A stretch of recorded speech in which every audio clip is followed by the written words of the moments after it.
Welcome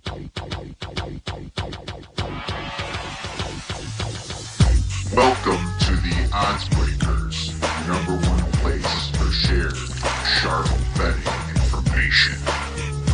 Welcome back to podcast 49 of 2025. I'm your host, Kiev O'Neill. You can follow me on Twitter at OBKiev. Follow us at the Odds Breakers. Follow us on social media / the Odds Breakers. This episode is brought to you by mybookie.ag.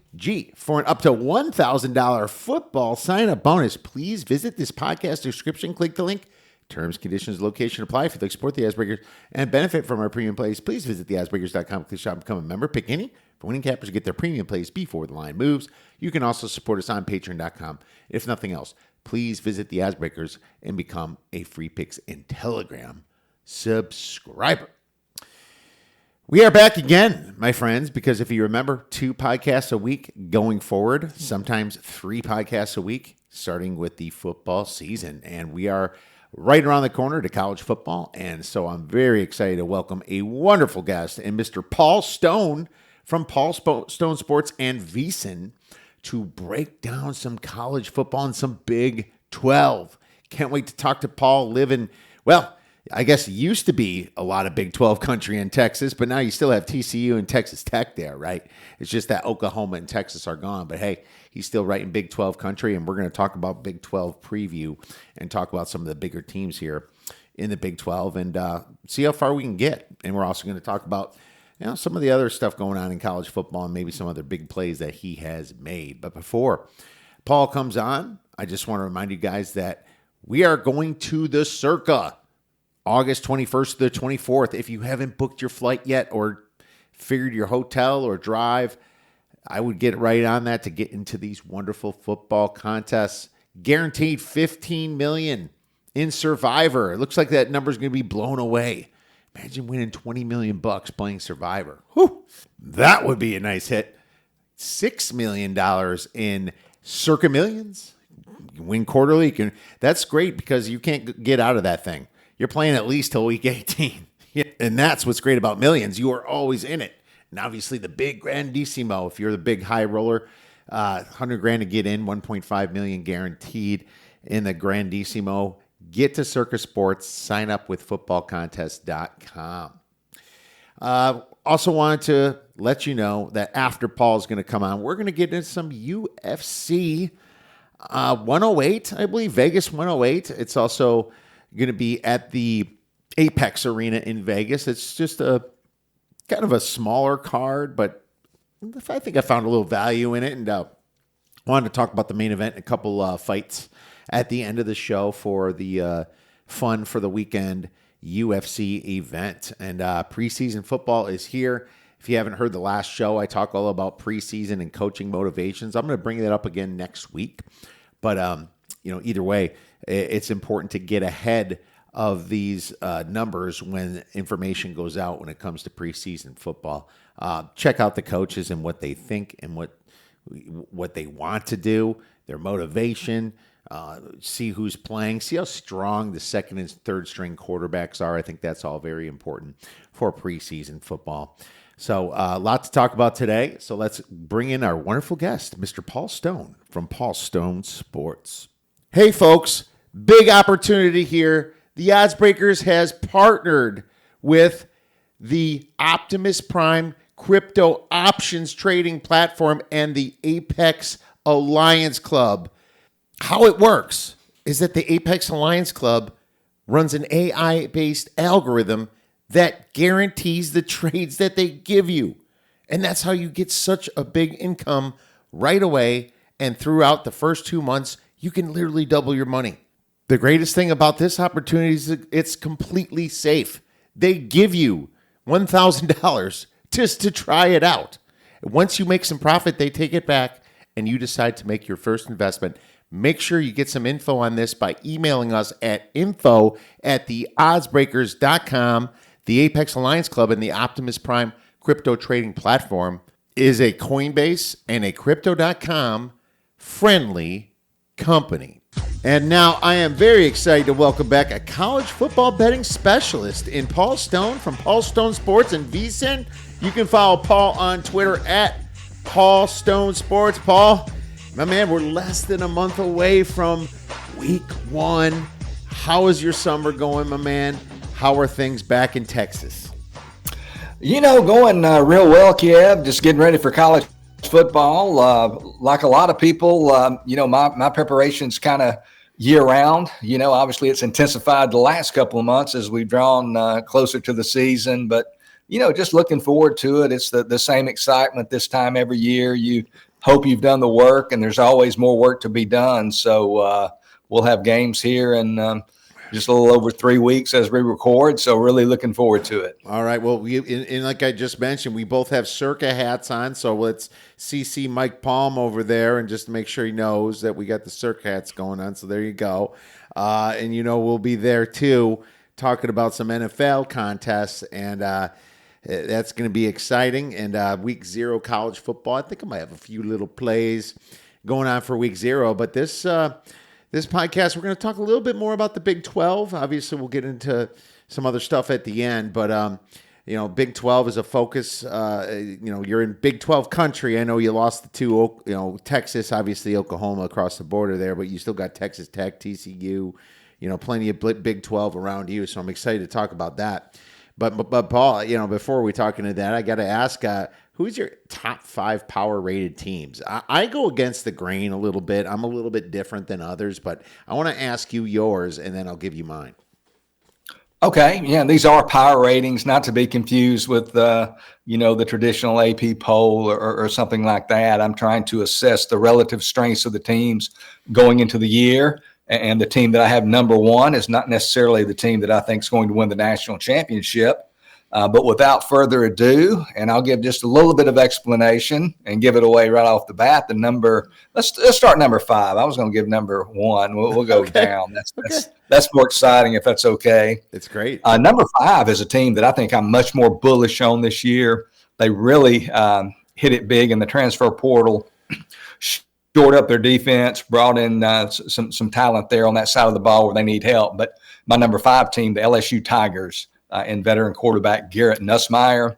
I like LSU to make the playoff. The number 4 team would be, I'm getting confused now that I'm going backwards, would be Georgia. Obviously one of the premier programs in all of college football the last 6 or 7 years or so. They're under Kirby Smart. Like a lot of teams kind of at the top of the college football totem pole, they have some quarterback questions. So Georgia, number 4.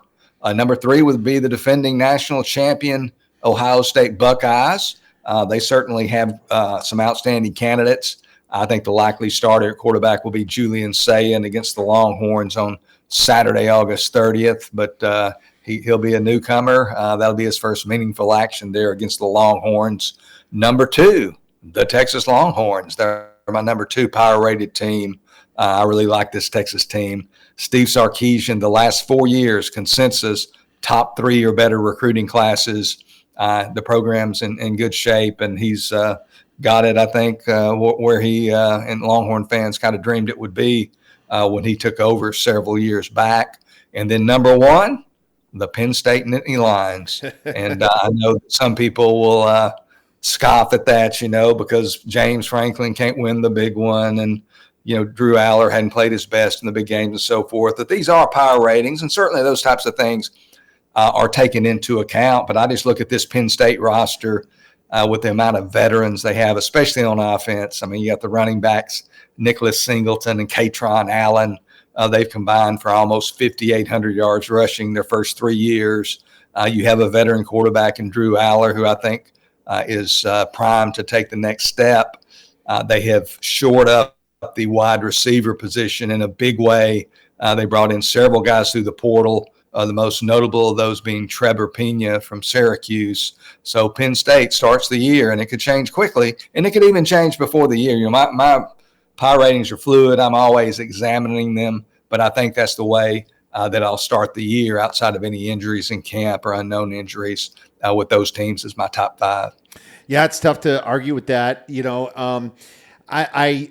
And I'm glad he clarified. The top doesn't mean you're necessarily picking them to win. And with the James Franklin team, they can always come in strong and then kind of blow it just by some of the reasons that he does. So, what you say makes a lot of sense to me from how you said it. But what's funny for me is from 1 through 8, they're very, very close. And I think all the teams you mentioned in there for me are very close. I have LSU is basically tied with Oregon for 7 and 8 anyway, and I might move LSU up even a little bit. And I didn't hear a Clemson from you, so maybe that is a tell for that plus 3.5 you're looking at right now for week 1, college football, LSU at Clemson. So I find that very interesting.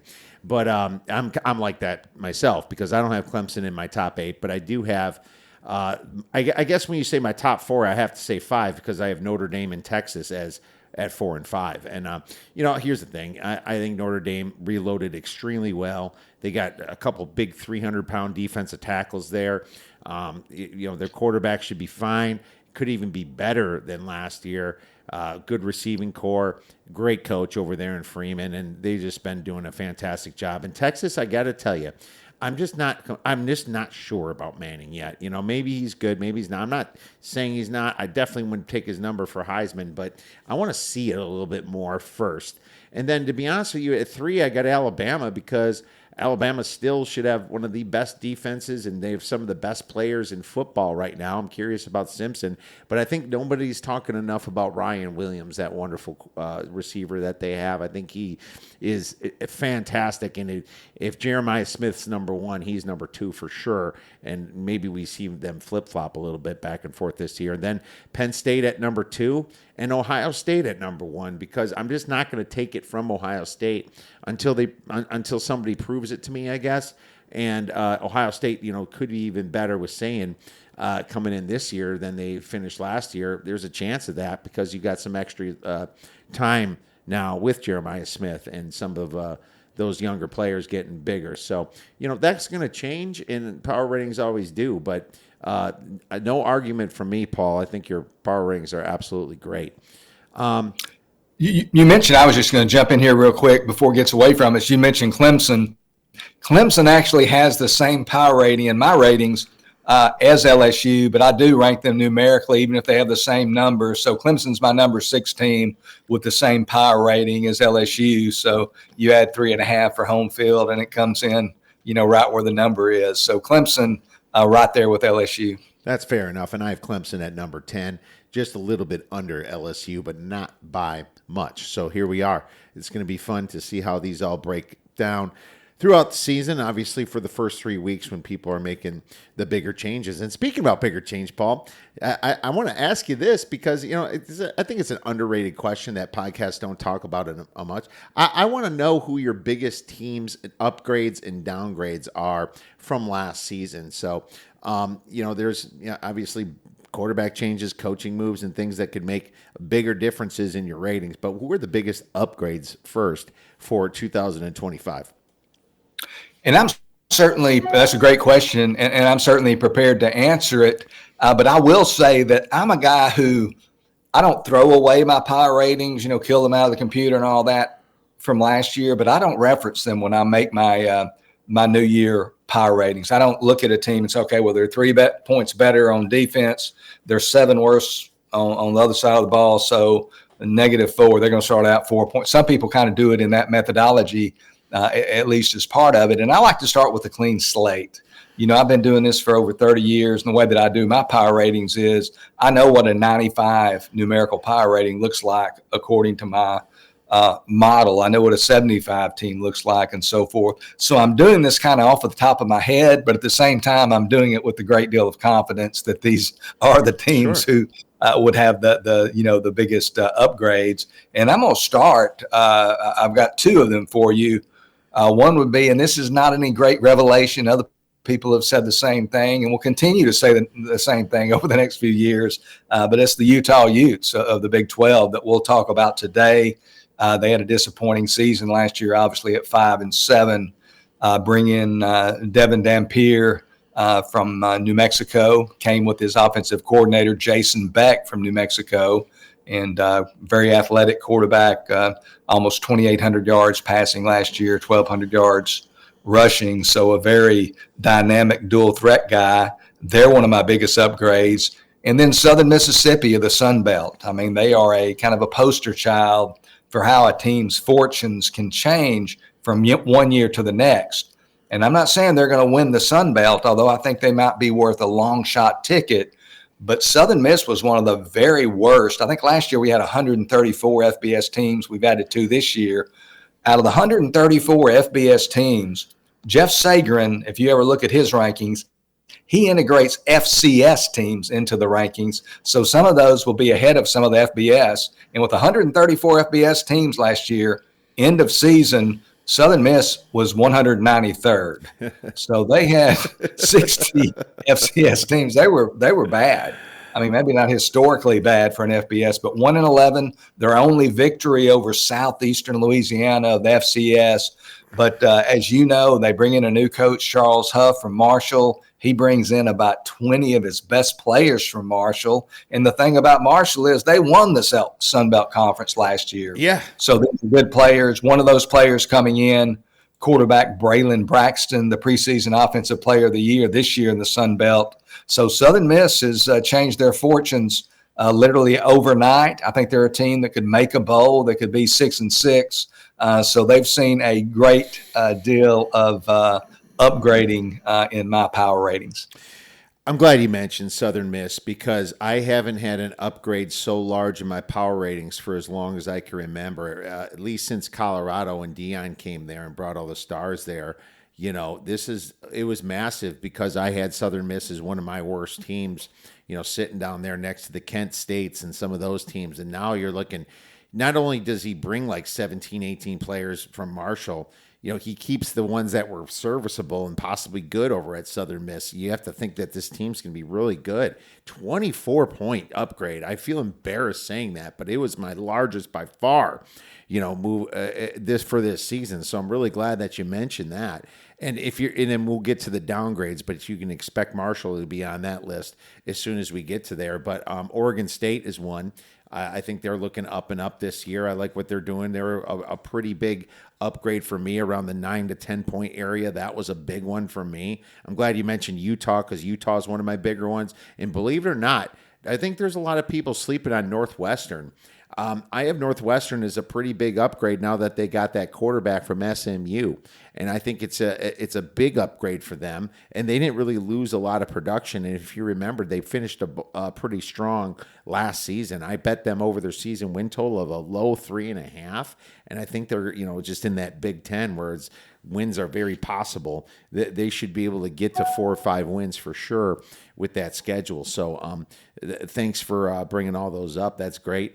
South Florida is another one. I think I upgraded them 6.5. Air Force is a big one too. I expect good things out of Air Force. So those are some of my bigger upgrades. What about downgrades, Paul?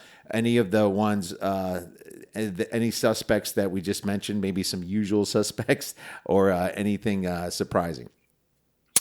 Well, I'm going to start with the team last year, I think, that won 10 games last year in 2024, and it's a team that averaged 34 points a game, the Syracuse Orange. This is a team, again, that averaged 34 a game, and, man, they lost everybody. They lost their quarterback, Kyle McCord. They lost a back-to-back 1,000-yard rusher in LaQuinn Allen. The last 2 years, he's gained over 1,000 in each of those seasons, 2023 and 2024. And then Trevor Pena, who goes over to Penn State, just one of the wide receivers out the door, not all through the portal. Some have exhausted their eligibility, but their top 3 receivers combined last year, and they're all gone, 235 catches, 2,896 yards, and 23 touchdowns. So tons of production there. It's going to be very difficult for them to replace that. They just, they don't have any proven talent hardly at all on the offensive side of the ball. So they're going to go from 34 points a game to 24. They're going to probably drop by 10 points on their per game average, I would suspect. And then the other team that I have as a massive downgrade, and you mentioned them, if somebody's a winner, somebody's a loser. It's in some ways not exactly like the NFL. It's not a total net zero game, but Marshall is the other. They're on the opposite end of the Southern Miss the riches, and Marshall, it happened at their expense. And this is a team that has they win it's just the epitome of today's college football. It's what it comes down to, just the transfer portal and the fact that they have immediate year-round free agency, basically. And everybody, when Charles Huff went to Southern Miss, made the move from Huntington to Harrison to Hattiesburg. A lot of good players went with him from the Thundering Herd, and so they're left with a pretty bare cupboard there in Huntington, West Virginia.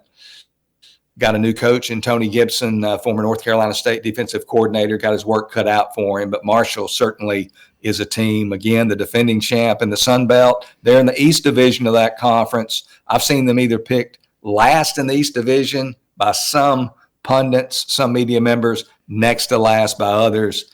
In any event, they've got a different team this year. Those are great ones, and Marshall was my largest downgrade, as I kind of hinted to as well. So great stuff, Paul. I'm going to mention UNLV. They were a pretty large downgrade on my rankings because they lost everyone too, at least most of their team, as well as their coach who went to Purdue and brought a bunch of guys with him. They're a massive downgrade for me in the 11.5 point range. So they were big. Army's a big downgrade for me too, because they lost a lot of people, and you know how those military academies are. They're good when the guys have a lot of reps and have a year or two under their belt playing starting football. And they're, the fact that that's not going to happen, I thought was a big hit against that team too. You mentioned Syracuse already. That's a big one for me. I'm actually thinking maybe I'm still too high on them after you said that. I might have to make a few more. I'm gonna have to pull out my pick six previews right here and take a better look here at Syracuse. And Colorado is another one that's pretty big for me, just because I think Deion Sanders, and thank God he got through his cancer, but man, the distractions there, losing the Heisman Trophy winner, the other receiver in Horn, and obviously the quarterback is going to really affect this team, especially when your coach was been out for so long. So those are my biggest downgrades, Paul. Moving on. Yeah. Oh, go ahead. Yeah, I'm sorry. Yeah, those are all interesting. It's just such a different landscape in college football because, before, there were teams that lost players when eligibility was finished, and didn't have many returning starters coming back and that type of thing. But there weren't that many of those types of teams, and now we have teams, as you're indicating, that can their power rating can change from 10 to 15 points just overnight without much thought, just because of the tremendous shift in personnel and experience. Absolutely. And you know what? Let's see how close we are. We already had made some bets based on these big power ratings, and that's why we spend the time that we do in the offseason to get these things right. But let's get into some Big 12 then. And, we can go top to bottom here. I have kind of my rankings, and the truth is there's not a lot of difference here between the top. I'm going to have you start and just tell me who your top team is coming in and why, and then we can move from there. Okay. If I can talk just a little bit about the Big 12, if that's okay. Yes, this please. is just such an interesting league. To me, it might be the funnest league in America, whether you're talking about just watching, following, betting, whatever the case might be. I mean, it's so balanced. You had maybe no great teams last year, but you had some really good teams. And, of course, Arizona, could have, and they feel like they probably should have beat Texas in the playoff, Arizona State. Yeah. The Sun Devils, and they have a lot of people back. So maybe there is a great team in there. But last year, 4 teams finished the regular season at 7-2 in conference play. 3 more teams were at 6-3. So you had 7 teams within one game of one another, and you had 2 more teams at 5-4. It would be difficult just from a mathematical probability standpoint to replicate that again this year. But they do have the same kind of balance this year that they had last year, and they have great quarterback play. I mean, they've got 7 quarterbacks who threw for over 2,700 yards last year, returning this year. And 4 of those threw for over 3,000 yards, that being Sawyer Robertson from Baylor, Bayron Morton from Texas Tech, Josh Hoover from TCU, and Rocco Becht from Iowa State. So a tremendous quarterback league. It's just going to be another exciting year. And I'll say, I think this is right, that of my top 7 teams, and I think there's 7 teams that could win this league, they're separated by only 4.5 points, power rating points. Yeah. So, and there'll begin to be some separation, though, as games are played and we get results. Those things will spread out. But in the preseason, it's just hard to distinguish between these top 7 teams in my mind. They're very, very tightly bunched, very similar, and it'll be interesting. But we're going to start do you want me to start at the top with my first team? Please, by all and then means. You want to give your first team then, and let's just go. I think one after the other. You fire away at the top, and I'll say where I have them listed, and then I'll just fire away at my top, and then say where you have them listed. I think we're going to be pretty close, and I don't see too much of a discrepancy. And these teams again are tight, Kiev, and I know you'll probably be in the same manner. But this Arizona State team, I've got them as the highest power rated team in the Big 12. They obviously lose Cam Skataboo, their tailback. That's a lot of production there. They bring in Udo from Army, a 6 foot, 220 pound physical guy who will replace some of that production, but he won't replace all of it. But really, other than that, this is a team, they don't return obviously totally intact, but they return with a lot of the key pieces from that Big 12 championship team a year ago, most notably their head coach, Kenny Dillingham. I can't take anything away from Kurt Cignetti. He was the national coach of the year, and it's not like that was the worst decision ever made by the media. But if I had a vote, I would have voted for Kenny Dillingham. I thought what he did at Arizona State was deserving of that, and I thought it was the best job, just a massive turnaround. And Indiana had a great year too, but they didn't upset anybody. Indiana was an underdog in 2 games, and they lost those 2 games decisively. A lot of what they did was, related to the schedule somewhat. So Kenny Dillingham's back. Their quarterback, Sam Levitt. I mean, that guy just he made some money last year. He'll probably make more this year. He's one of the better quarterbacks in all of college football. And they had arguably, maybe even inarguably, the best defense in the Big 12 last year. And a lot of the key figures from that defense are back. So Arizona State is my number 1 power-rated team in the Big 12.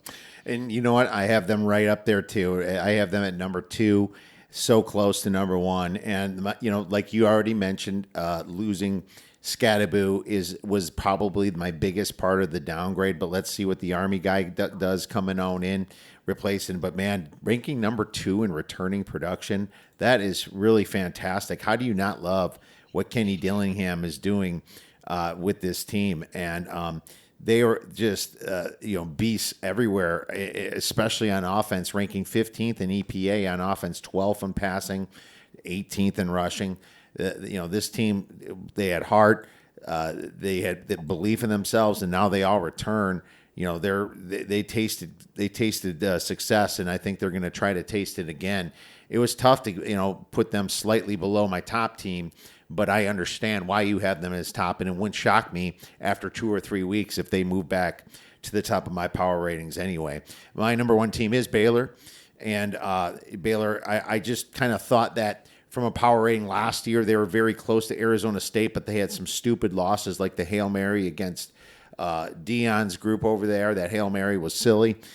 They needed to win that game to get through. I just thought, with what Baylor's been doing, they could be the best team in the nation. Here's what I like about them. They're number 9 in returning production, which is very close to the top, as you know. Sawyer Robertson is back.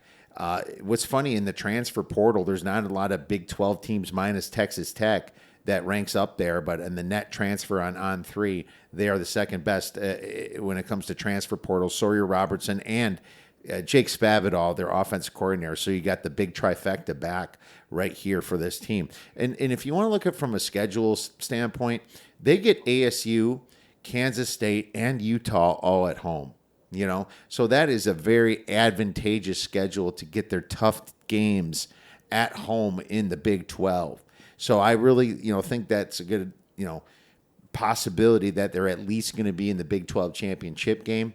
And that's what I'd like to bet on Baylor for that. So that's where I rank Baylor. Any comments before we move on?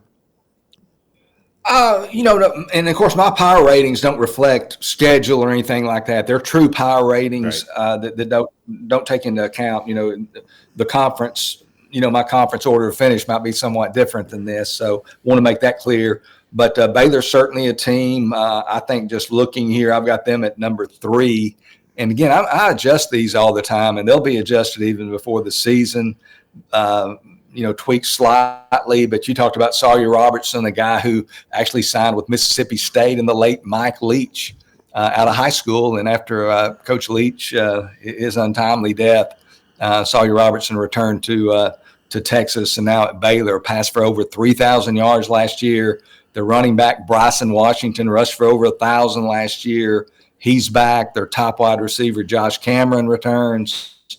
4 starting offensive linemen. They're really good offensively. And as a matter of fact, they won their last 6 regular season games last year, lost to LSU in the bowl game, but those 6 regular season victories in a row saved Dave Aranda's job, and they averaged right at 40 points a game in those last 7. So certainly Baylor is one team that I like a whole lot, and actually a team that I'll talk about a little bit later as well on one of the bets that I'll recommend. So I like the Baylor Bears as well. Oh, love it. Well, great. Well, so then you gave us 2 and 3. Why don't you give us your number 1? Well, the 1 was Arizona State. Baylor was 3, and the team that I kind of skipped over to talk about your first place team was Kansas State. And this is a team I'm maybe starting to have just a little bit as I dig deeper and you just look more closely. You start thinking about it closer. But that's where they are right now. And they obviously returned a dual threat quarterback who's very dynamic in Avery Johnson. But they do have losses on both sides of the ball. And Avery Johnson, for all the talent that he possesses, he has committed quite a few turnover-worthy plays. He's thrown some interceptions, got to take a little bit better care of the ball. And one thing that concerns me, and I'm talking about being my number 2 power-rated team, and I'm bringing up some quote-unquote negatives, but they were -1 in turnovers last year. The previous 3 years combined, they were plus 27. So they usually win that turnover battle year after year, and I'm kind of anticipating a regression to the mean. The larger sample size indicates that Kansas State football, a tenet of it through the years has been winning that turnover battle. They're going to win the turnover battle. They're going to win the special teams battle. They're going to play solid defense, those types of things. And I just think they'll return to what they've done historically. They did stumble down the stretch last year, losing 3 of 4 in the regular season, but I've got Kansas State currently as my number 2 team, again in a tightly bunched Big 12. That's great you said that because they're my number 3 team. So it looks like you and I are aligned in our top 3, just in a little bit different of an order. Yet, like we both said, razor thin margins. Yeah, I think that Avery Johnson got a little too excited sometimes and threw some bad turnovers in the end zone, and that's just not what a Chris Kleiman type team likes to do. And I think if that gets fixed, they could certainly move up to number 1, ranking 14th in returning production. Now obviously these are power ratings, like you mentioned, and it has nothing to do with the schedule, but they do have it a little bit rougher having go to Baylor, to Utah, maybe to Kansas could be tough, being that it's an in-state rivalry type situation. But from a scheduling standpoint, yes, that's a different discussion. Thanks for mentioning that. So, Kansas State's still a very powerful team, in my opinion, and it wouldn't shock me to see them move up into the championship game themselves. Well, you know what that means, Paul? Neither of you or I are drinking the Kool-Aid on my next team, which is, I think you guessed it, not too far maybe from you in Lubbock, Texas, the Texas Tech. And here's the thing. A lot of people have them number 1 for some of the stuff that they did. They ranked 6th in returning production. They were all in on the transfer portal this year. They spent a lot of money.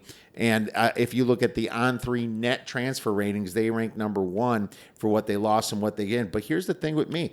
It's not enough to get to number 1, 2, or 3 because I upgraded them a pretty good amount, but it's just still not enough. I still need to see more, from their quarterback over there. I still need to see more out of this team if they're going to get my respect, because not all the time the transfer portal puts you in a top position. We've seen it many times that, it can be a little bit overrated at times. So I have them number 4. Maybe you're a little bit different on Texas Tech. So you can mention that and then give us your number 4. Well, you've given my number 4. My number 4 also is Texas Tech, Kiev. The Red Raiders, as you said, they were one of the portal winners. I would make LSU the overall portal winner, but certainly respect all the great work that On3 does there. But Texas Tech is certainly in the top, 3 or 4 teams in the portal. They have a mega booster, a guy who sold his oil and gas company called Double Eagle. A guy named Cody Campbell sold that gas and oil company for over $4 billion earlier this year. The B word, not the M word, wow. Billion. So, and he loves athletics and he loves the Red Raiders. So Cody Campbell is funding a lot of the NIL that's taking place there at Texas Tech. It's a drop in the bucket for him, isn't it? Drop in the bucket. And he's got a crony or two that helps him out. The softball pitcher Kennedy, who came from Stanford in the offseason and pitched them to within one series of the national championship. That's part of that movement too there in Lubbock. But they've always been a sleeping giant facilities wise, and they've got the money and they've shown the money. And it's a new age of college football, and Texas Tech can play the game. So they do have some players there, some better players. They need to get better on defense, and I think they did get better on defense without question. They get a edge rusher from Stanford, David Bailey, who's a big-time guy. Romello Height from Georgia Tech has got some sacks through his career. Defensive tackle Lee Carter might be one of the better defensive tackles in college football they got from Central Florida. So I think that defense, sometimes I think we all are guilty of just thinking about the offense, and we tend to kind of lean a lot of our analysis that way, myself included. But defense is really where I see improvement. And you're talking about that quarterback play. Bayron Morton has been good when he's been healthy, but he hasn't always been healthy. He also had off-season shoulder surgery, so he's had trouble staying on the field. They've got a big-time recruit and backup, Will Hammond, who actually you probably watched. I'm sure you watched the game. He played in the bowl game against Arkansas. Right. Will Hammond did. So he got some much-needed experience. And due to whatever set of circumstances, at some point, I think we'll see Will Hammond play meaningful football this year for Texas Tech. But like you, I have the Red Raiders in this tightly bunched Big 12 power rating hierarchy at number 4. That's fair. That's fair. And it's great that you and I both share the top 4 like that, and we both nailed the actual number 4 pick. So who is your number 5 pick for the top of the power ratings in the Big 12? Going to be the TCU Horned Frogs, and TCU is one of those teams that returns a big-time quarterback. Josh Hoover threw for 3,949 yards last year, so almost hit that 4,000-yard standard, that rarefied air. They do. You're talking about schedules, and even those his power ratings, they do have a pretty tough schedule in the league. But from a power rating standpoint, I put them at number 5. And again, these teams are just so closely bunched. They could be flip-flopped after just one week of play. And their defense historically has been good under Sonny Dykes. Sonny Dykes is a great football coach, and the defense needs to get a little bit better. I think it will get better, but they've got a good situation, a good offense to build around Josh Hoover as their quarterback. 2.5 years ago, they were in the championship game. I mean, that is something. You can't forget about the Horned Frogs. And you're right. I have them right next to my next group too. They're just literally tied with like BYU and Utah. So I'm pretty much right there with you too. And I think this is a team that had some value. Looking at their over, and Sonny Dykes is a great coach. I'm glad you mentioned the defense because that's always been his little bit of I guess Achilles heel a little bit. But if he can fix that defense a little bit, this team can sneak right up there in the top 2, top 3 as well, and pretty good returning production. So I'm glad you mentioned that. What about number 6 for Paul Stone's rankings? Number 6, and this is a team that could definitely move up. It's going to be the Utah Utes, and I talked about it a little bit earlier. The main ingredient that they add is the quarterback. Devin Dampier, who comes over again from New Mexico with his offensive coordinator, Jason Beck, just a big time dynamic athlete, just produced tremendous numbers last year in the run game and the pass game. He did throw 12 interceptions against 12 touchdowns. He's going to have a better supporting cast at Utah than he had at New Mexico. But on the flip side, he's going to be facing a much higher caliber of defense. So it's going to be interesting to see how guys like Devon Dampier at Utah moving up in class, John Mateer, this is a different conference, but at Oklahoma, how's he going to adjust going from Washington State to the Southeastern Conference? How's his game and his numbers going to translate? So that's the big question with Dampier. But Kyle Whittingham, he's just been doing this too long. He's been too good too long.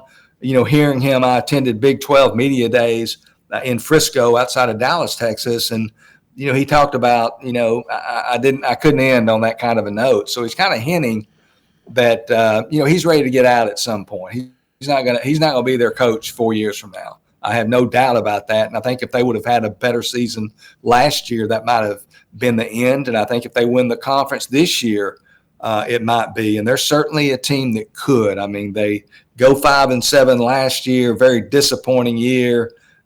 They suffered again from subpar quarterback play. They had 4 quarterbacks throw 30 or more passes. When you're trotting 4 different guys out there who are playing for you at quarterback, that means you don't have a quarterback. They probably almost got somebody out of the stands. So, they're going to play solid defense. They've got a core of players back on defense, got a solid veteran offensive line. I saw one publication ranked at the top 5, one of the top 5 offensive lines in all of college football. So Utah is a team that, although I've got them a little bit further back in the pecking order, I mean, I could see them winning the conference and wouldn't blink an eye. If you have 2 quarterbacks, you got no quarterbacks. If you have 4 quarterbacks, just give up. Maybe they should add that to the thing for what Utah did. Kyle Whittingham, the new Arkansas coach. I mean, could that be a possible headline? You never know. Kyle Whittingham, I don't know if he's going to retire or what he's going to do, but, I'm glad you brought up the coach because he's a great coach, in my opinion. And he's made a lot of something out of nothing in the past, and now he's got something, and Devin Dampier does have to be better, but you pair him with better players and a better coach, the sky's the limit. And, that they can just shore up that defense and get those trenches going like they used to. This could be a very dangerous Utah team. And I also have them at 6, Paul. So there you go. I have Utah at 6. I do say that at 5, which is very close to TCU and Utah anyway, I do have the Iowa State Clones. And this team, I just kind of feel fell off the watermelon wagon last year. And, I don't know what's going on. I think that there's just a lot of choke with Matt Campbell. They returned some guys like Rocco Becht, but they just did not do anything in the portal, really. It's not like if your recruiting isn't, top 20, top 30, and you're not going in the transfer portal, I can't rank you that high. And I just feel that I might even be wrong at 5 for Iowa State. So I don't know where you have Iowa State, but please, by all means, go right into your number 7. Number 7 is Iowa State, and they're one of the 7 teams that I think could win it, could win the Big 12. I talked, I think, in the beginning that I think 7 teams have a chance to win this conference. And Iowa State is the 7th of those teams. And like you, Kiev, I have some concerns about Iowa State because they did lose some big-time talent, and they didn't really replenish the coffers, so to speak. They do return Rocco Becht, 27 career starts, a guy who threw for over 3,000 yards last year, has really come into his own. But they lose 2 wide receivers in Jalen Noel and Jaden Higgins, who both had almost 1,200 yards individually in receiving last year. Those guys were both Friday night draft picks, one in the 2nd round, one in the 3rd round. Losing that kind of productivity at the wide receiver position is concerning because it's going to be difficult to replace that. And then they lost a lot on the defensive front. Under Matt Campbell in recent years, the Cyclones have played really solid, sound defense, and they lost some people up front. And they don't appear, at least going into the year, to be at the same level up front as they have been in recent years. So a little bit of concerns about Iowa State, but at the same time, they've got a great coach in Matt Campbell. They've got a veteran quarterback in Rocco Becht. And sometimes, teams like that are maybe a little bit off the radar can surprise and, make some noise. So I'm certainly not counting out Iowa State. They are my number 7 power-rated team in the Big 12. I was on Texas Tech last year when they had 7 wins in a row, and they were looking like they were going to win the Big 12.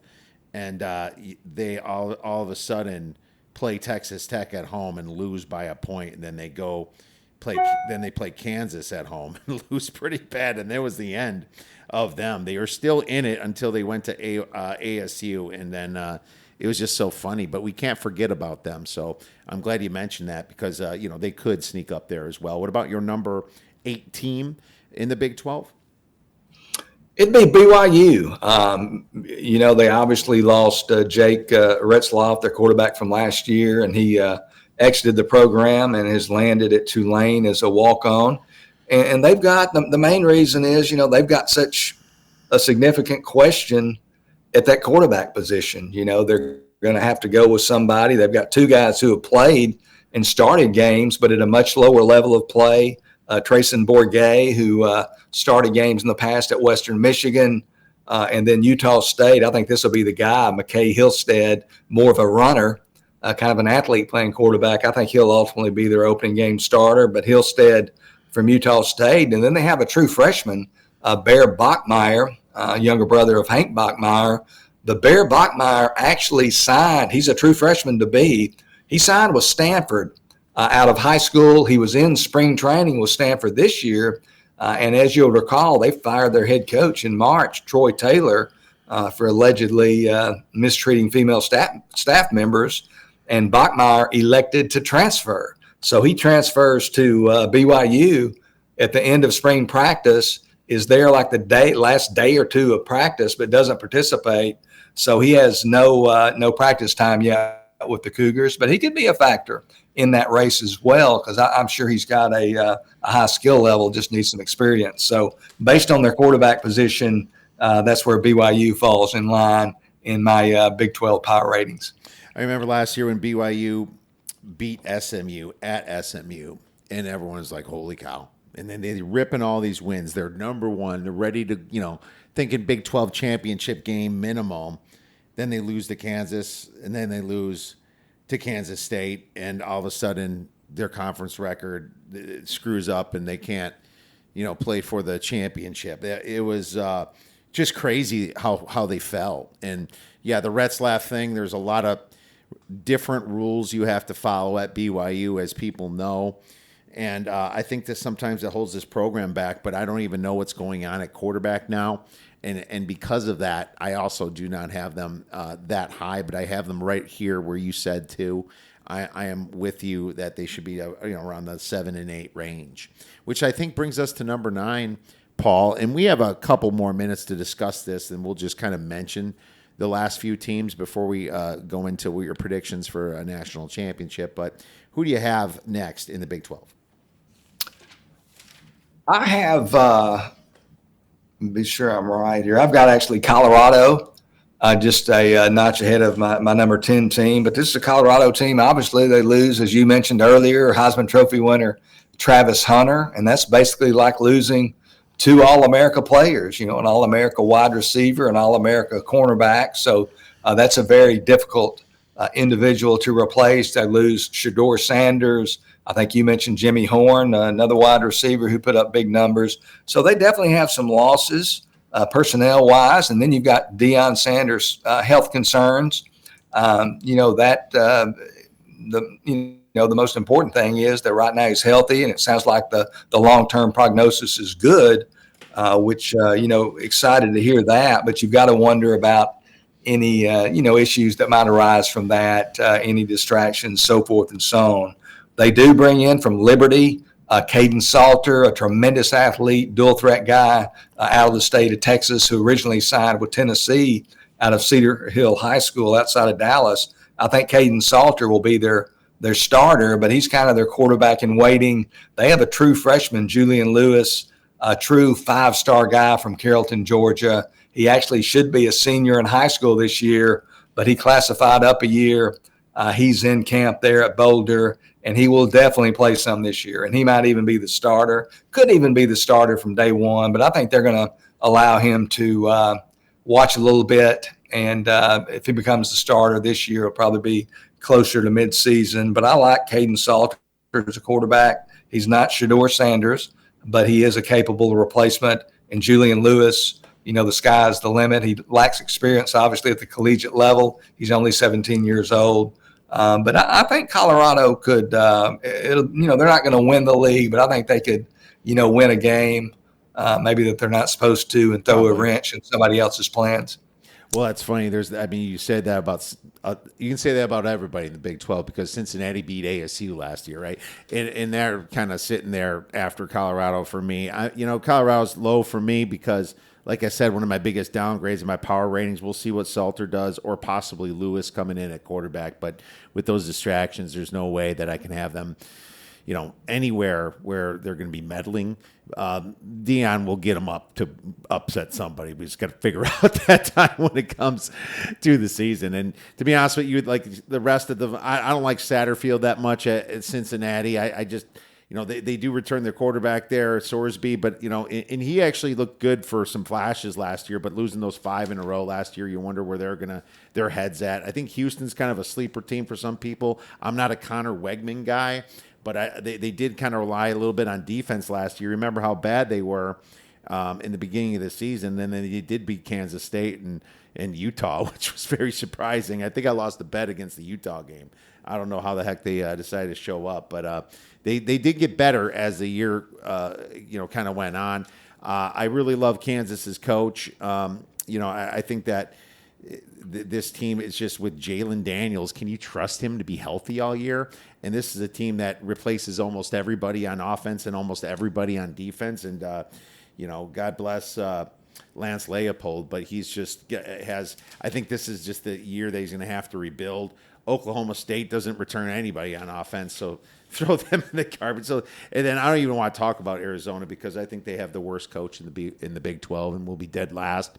I wouldn't mind taking a prop on the Arizona being dead last in the Big 12, Paul. So that's my synopsis of the rest of the teams. Any thoughts on any of those? Yeah, I'll kind of just follow up with mine. My next team would be Kansas, and you're talking about Jalen Daniels.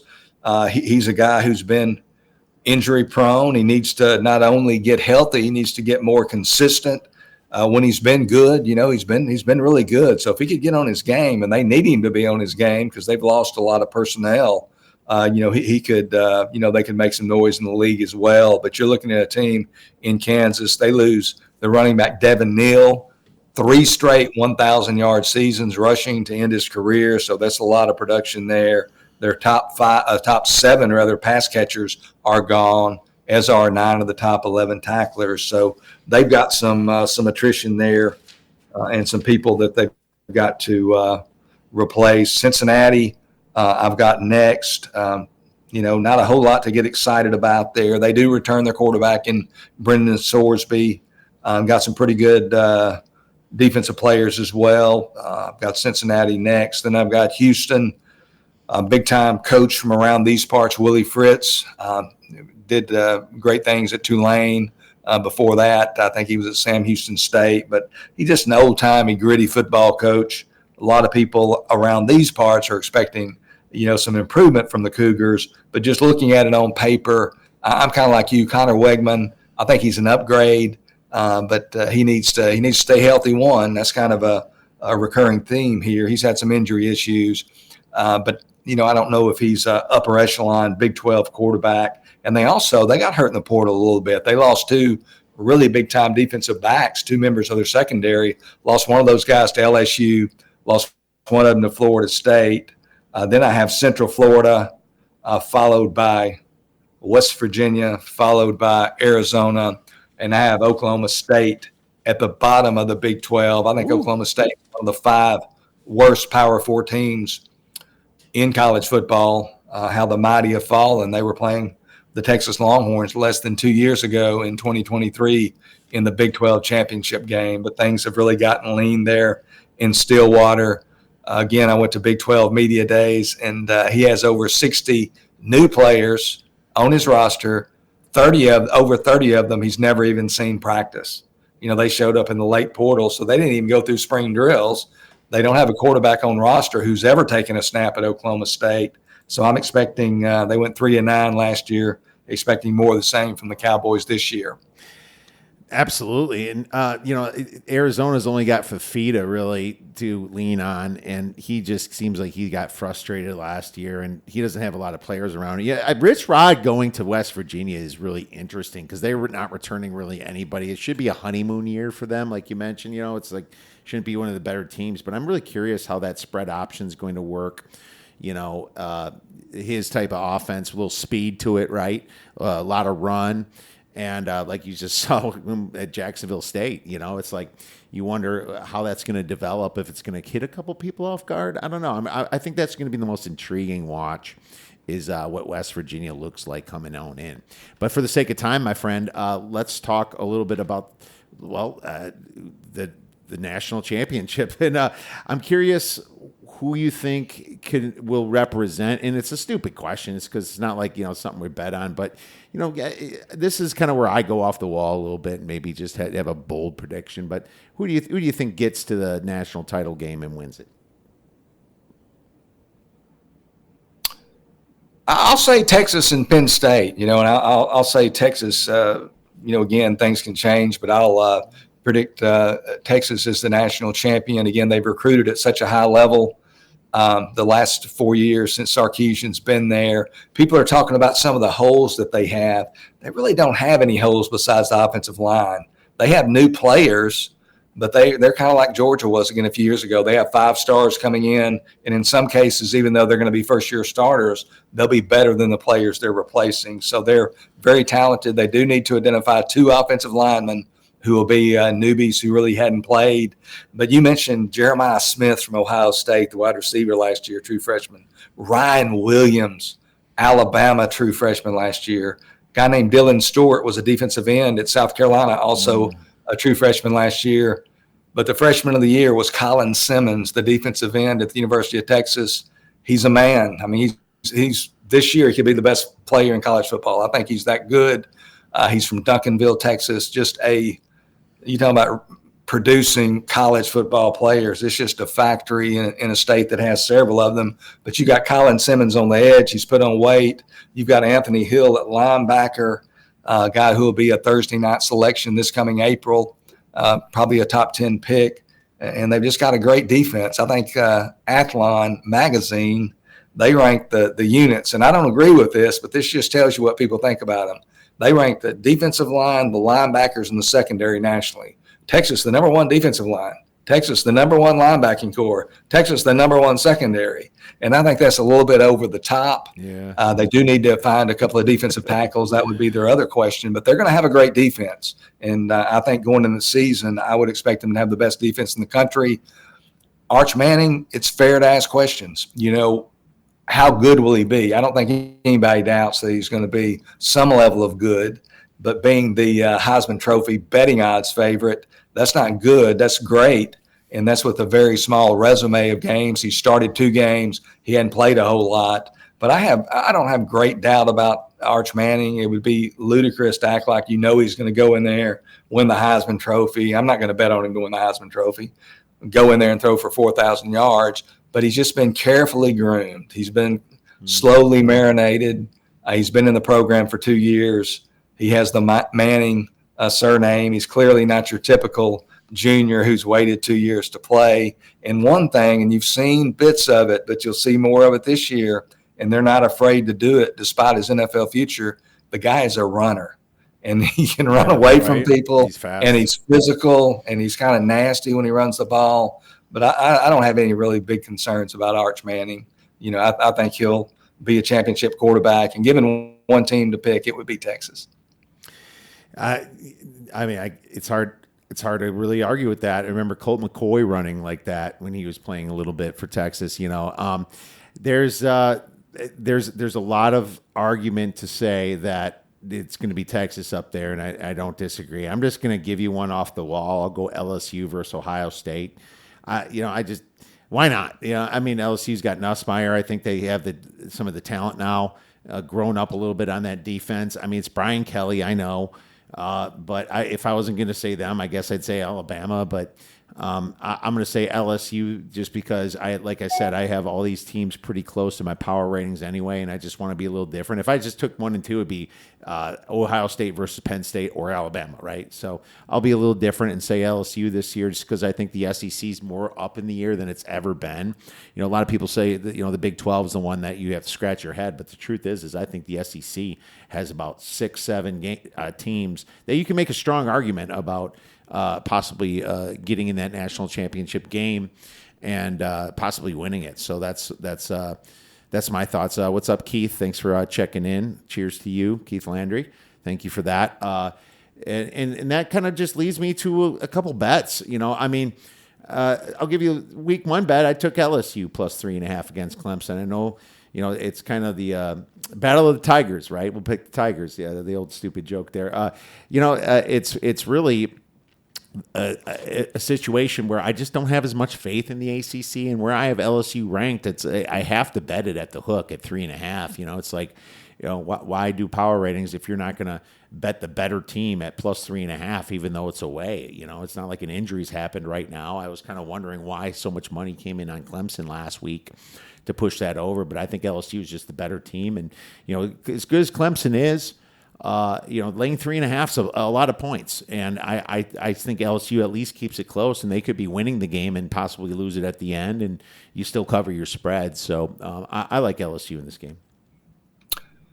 And and LSU is a national champion participant and perhaps a winner. I certainly can't argue with that. I noted in the opening near the opening of our time together here, my thoughts on LSU.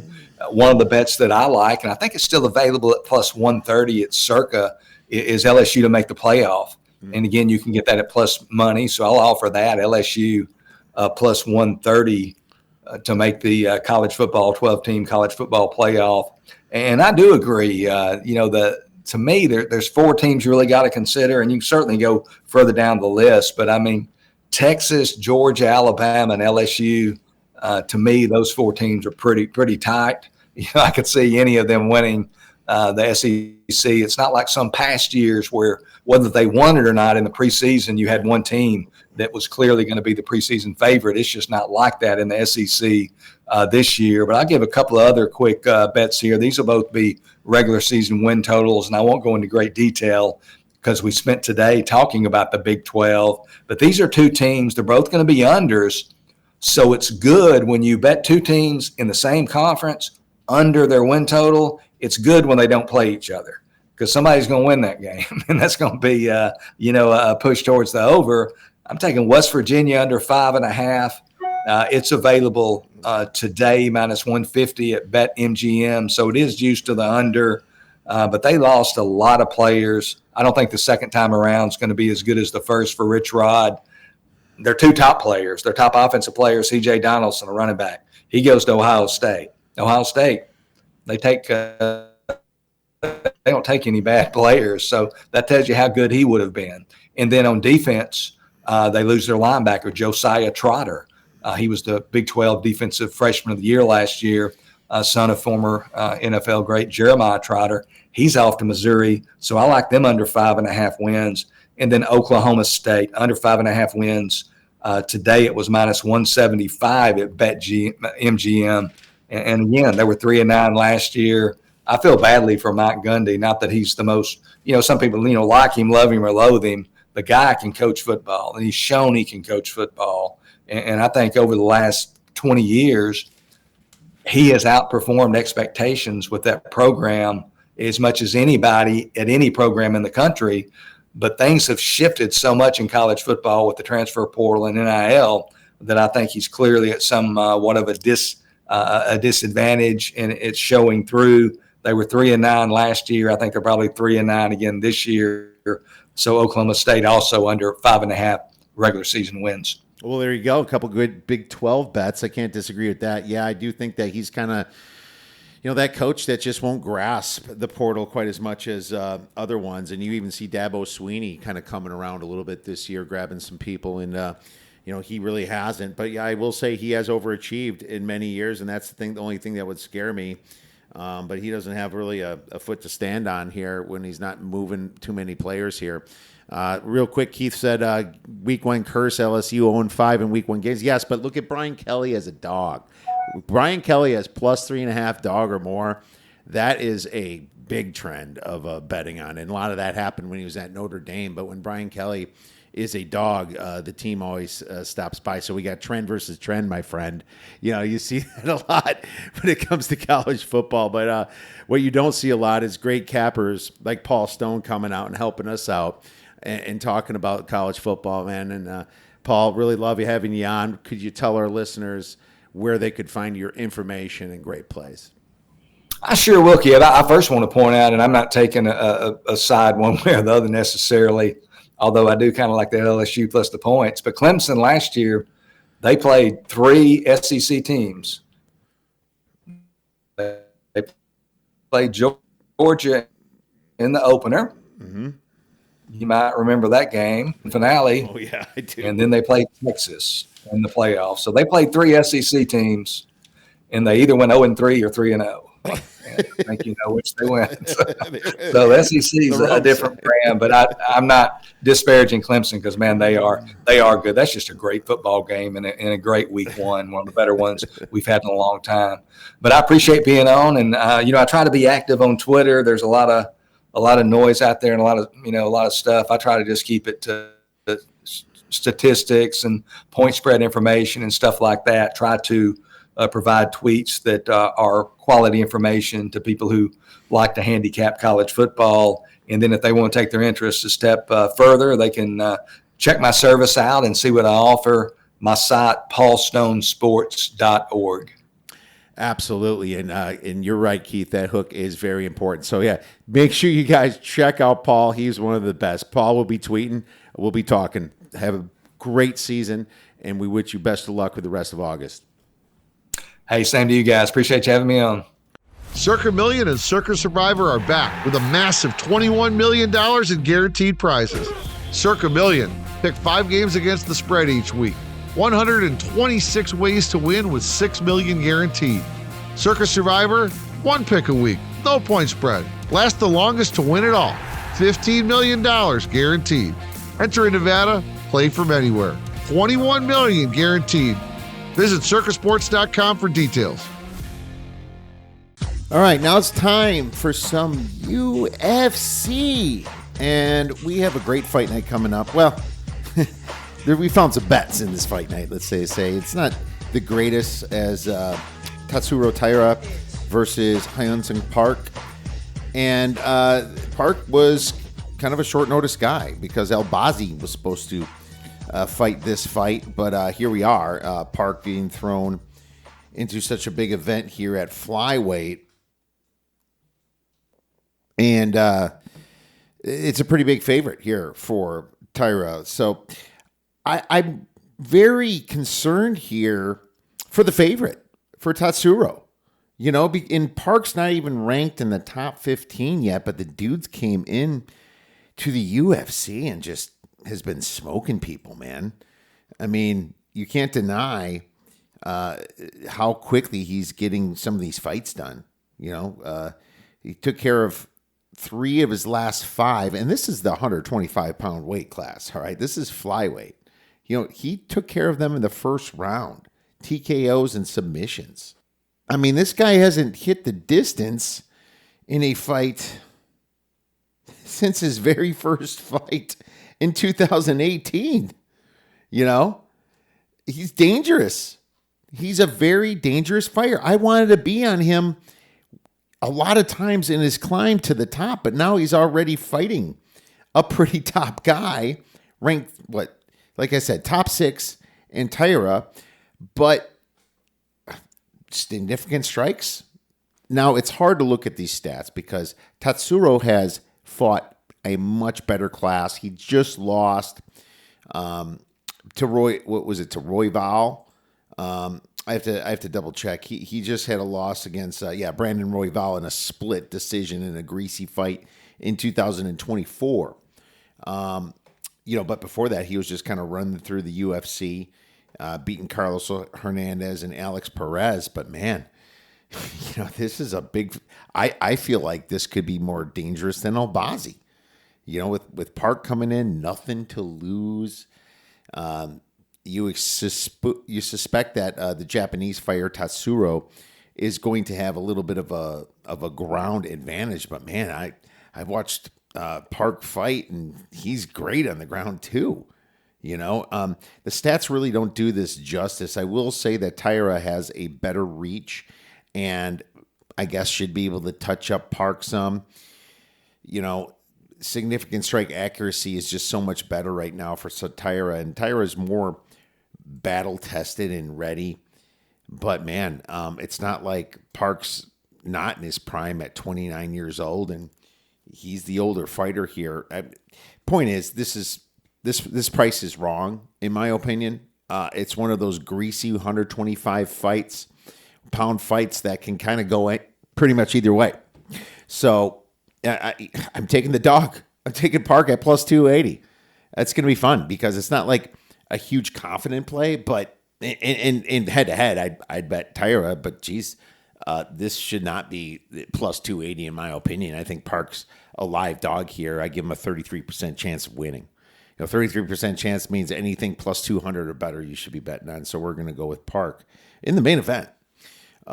Next fight, Mateus Rebecki versus Chris Duncan. Rebecki is minus 220 and Duncan is plus 180 on the comeback here. Duncan, this is tough. They're both 32 years old. Duncan's the bigger man. He's got 3 inches on him. He's got a 5 inches of reach on him. Okay. A little bit less significant strikes, 4.7 for Rebecki and 4.2 for Duncan. Both are pretty good on the ground. Rebecki has the better strength of schedule. Rebecki's fought some of the better fighters here. Diego Ferreira, he lost to him by getting knocked out, but he was really handling Diego until the end of that.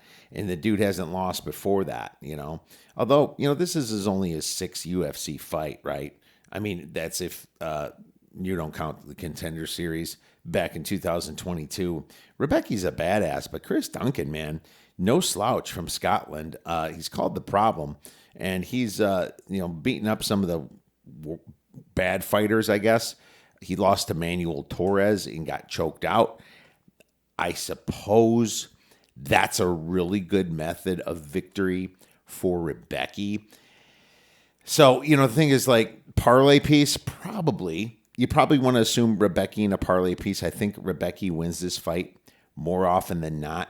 But I think Rebecki by sub is a good look for this because I think Duncan, once he steps in with the better fighters, which he's on his way up, as you can see, can probably get subbed, at least inside the distance for Rebecki. So that's just going to be kind of a lean for me in this fight. The next one, Elvis Brenner versus Esteban Ribovics. At first, I'd like to Esteban a little bit, but I kind of shied away. Brenner is 2 years younger, 27 to 29 years old. They're both the same height. Brenner's got the better reach. Now, Brenner doesn't throw as many strikes, but he feels like he's got the better ground game, And that's what I think might make him live. Now, Ribovics did go to a decision, and I thought it was a split decision against Nasrat Hakparas. Yes, it was back in March, and Nasrat is, he's a badass. But at the same time, Brenner, I mean, he's going to be relentless in his wrestling here. He lost to Joel Alvarez, and somebody that I really don't know too well, and Makaitabek Orabai, and I might have just destroyed his name. And it's just weird watching this. Actually, Orabai went to decision against Rebecki and split. So, I mean, he's up and coming too, it looks like. I'm starting to remember him fighting a little bit more. Brenner, I think, could be a sleeper in this one. He's got some big plus money. You always favor the wrestlers in these situations some. Yes, he lost to Joel Alvarez, but that was in August of 2024. I see a really close fight here, and I'm just not so sure that Ribovics should be that much of a favorite. He knocked out Terrence McKinney. You know, he knocked out McKinney. And so he's getting a lot of credit for that. And it was because it was in the first round where McKinney actually starts fighting. He beat Daniel Zellhuber, but that didn't age that well last week. When Zellhuber lost to Michael Johnson, that didn't age so well. You know, it was a split decision with Zellhub too. Yeah, Brenner's kind of a live dog here. I'm going to take a look at it a little bit more as we go along. The next one I do have a play in, and it is Carol Rosa versus Nora Cornoli. And, you know, I mean, say what you want about Carol Rosa. She doesn't hit hard. You know, we know that. And she's someone who, when she wins, she usually wins by decision. As a matter of fact, I can't even find the last fight that she didn't go to decision in. She went in decision over her last 10 fights. And the last knockout was back in 2019 in a different federation, Future Fight Club. And, you know, she's probably just going to strike. And they're really weak strikes. But, you know, that's usually enough for the judges because Nora Cornoli from France, you know, she's one of those fighters that has not stepped up that much in competition. This is her third or fourth UFC fight. She did beat Jocelyn Edwards, so I do give her some credit for that. Edwards isn't... She's been up and down, let's face it. But I think Carol Rosa just keeps striking and outstrikes Nora Cornoli. Now, you know, the worried thing is that these are 135-pound women. So one just gets on top of each other, and they basically, all you have to do is sit, the other one can't get up. That's the worry a little bit with Carol Rosa because, you know, her grappling, at least she has a 70% takedown defense. But, you know, you cannot let Nora on top of you. I also know that Carol will grapple too, and she can wrestle a little bit. And she's probably going to try to use some of that too. You know, just don't be stuck on your back because she's not the one that's submitting people. It's Nora is the one that can possibly, you know, get some of those submissions. So I like Carol Rosa to win just based upon the 6.22 significant strikes per minute to the 3.07 for Nora. As long as Carol doesn't get stuck on the ground or gets choked out, I think she takes this fight. So Rosa by decision you can get right now at -115. We'll do that for 1 star. But that's all the time we have, my friends. Thank you so much for listening to this podcast. If you have any questions for us, feel free to tweet us at The Oddsbreakers. Email us at info@theoddsbreakers.com. Have a great weekend. Enjoy all the fights, enjoy the games, and go get some.